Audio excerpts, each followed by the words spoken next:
Hey guys, welcome to the Field of 68 YouTube channel. If you like what you see here, hit that subscribe button and you'll get more college basketball content just like this.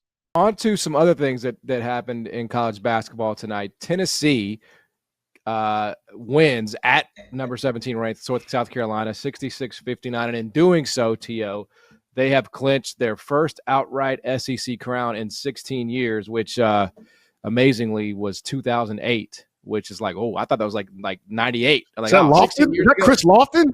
Yeah, I think that was that Lofton. You're damn right it is. Right. Chris Lofton, all those guys. Animal. Wayne Chisholm. Wayne Chisholm. Oh, Wayne Chisholm. Tyler with the Smith. head. John Martin, real quick. Do you know the words to Rocky Top?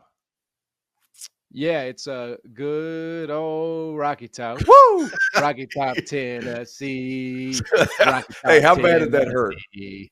First of all, how bad did that hurt? Secondly, we just talked about UConn potential to win a national championship. I'm going all in on Tennessee, guys. I think they're that good.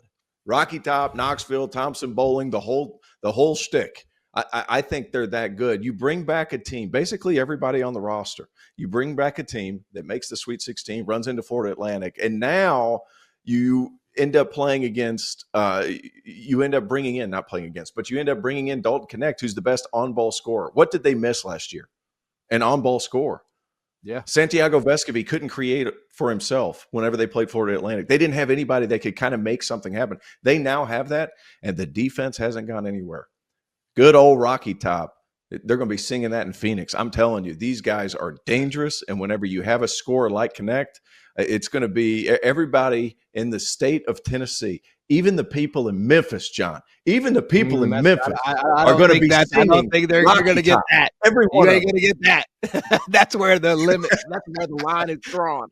But John, this is a Tennessee program that has, under Rick Barnes, probably you would say, fallen a little short in the NCAA tournament. Is this team going to be different as T.O. prognosticates?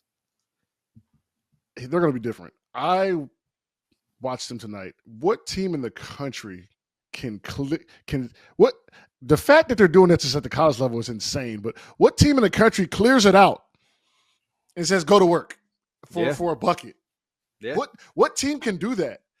And yes, you got to live and die with his offense, but I mean, he hit a tough pull-up jumper to stop the bleeding, and then he comes down and he takes a three, but it was a good shot because you hit that three isolation, game over for sure, right? So I was just sitting back like, wow, there's no team in the country that can just back it up and say, look, go to work. Dalton will live with the results. So in the NCAA tournament down the stretch, to have that luxury where you don't got to run the set, like, I say this with like Carolina, right? Like they struggle to finish games because they don't have a guy that they can go to get a bucket, a good shot. Connect's going to get a good shot. He's going to shoot over. He's tall. He can make plays. So that is going to be interesting to see how that develops in the tournament. They're playing well right now. Hold on. I got a question, John. I got a question. I got to throw this one in there. So you said Carolina doesn't have a guy who can create at the end. RJ doesn't qualify, or are you just talking about bigger guards? I don't think that you can give him the ball and say, go get me a bucket. Now he can get he can get a shot, but they have to run things for him.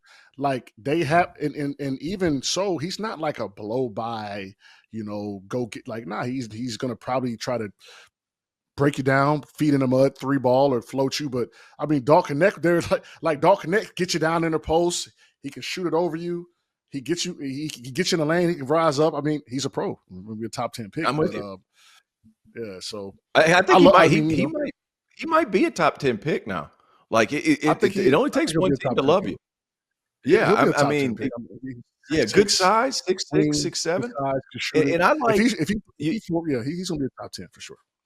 Oh, I completely agree, especially in today's NBA. Like he goes to Tennessee to play defense, and Barnes is like, "Yeah, I'll teach you a little bit of defense, but I'm going to go hide you because I need you to get 40 on a given night." So he played a little bit of defense at the beginning, not so much now. We love white guys that could get buckets in the NBA. Ask Chandler Parsons; he's probably on a yacht in Bora Bora somewhere. Yeah, it's like that. Kevin Herter, Kevin Herter, another one. It's like shout out my guy. South Carolina's good too. they're top 20 in the country. Lamont's done a great job there. I'm a big fan of Colin Murray Boas, who reminds me a lot of Trevor Booker. They both average almost the identical numbers, 6'7", 231. Booker was 6'7", 235. They're kind of the same thing. What I will say is I like what Tennessee's doing for Connect at times, because they're not giving it to him and dribbling the ball at the court a la Caleb Love last year for Carolina. He's getting rid of it. He's giving it to Vescovi. He's giving it to some of these other guards, Ziegler, and he's coming off, floppy action, and then they're clearing out. So at least other guys are touching the ball a little bit, and they don't completely lose their rhythm. And let's be honest, like, that entire Tennessee team is built to have one guy who's really good like that. Josiah Jordan-James doesn't need the ball. Vescovi doesn't need the ball. Ziegler doesn't need the ball. Adu doesn't need the ball. They've got those players. And now that you put him into a team that already made the Sweet 16, I'm telling you guys, they're right there at it. And they're every bit as physical as any team in college basketball, UConn included. Watch out for Rocky Top. And you could argue that Ziegler could play a lot better, right? Like, if Ziegler somehow finds his rhythm in this last stretch of games, it's going to, the tiny threes that he usually hits, even getting into the lane, he hasn't really gotten into the lane and attacked like he usually does. So I think we're looking at a floor Ziegler as well. So if he figures it out, then it gets even more scary.